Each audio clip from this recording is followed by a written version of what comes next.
საბაჟო კონტროლის ფარგლებში ვასრულებდით ჩემს უფლებამოვალეობას, კერძოდ ალმა-ატი-თბილისის რეისზე.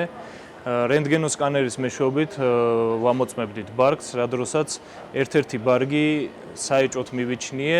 შესაბამისად, ბარგის მოხდა ნიშანდება საბაჟო სტიკერით, ბარგი ექვემდებარება დეკლარირებას, რაც იმას ნიშნავს, რომ ბარგი უნდა გაიხსნას და დათვალიერდეს ფიზიკურად. ბარგის გახსნის შედეგად აღმოვაჩინეთ 40 ცალი გამჭვირვალე პოლიეთილენის პაკეტში მოთავსებული სავარაუდოდ ნარკოტიკული საშუალება მარიხუანა.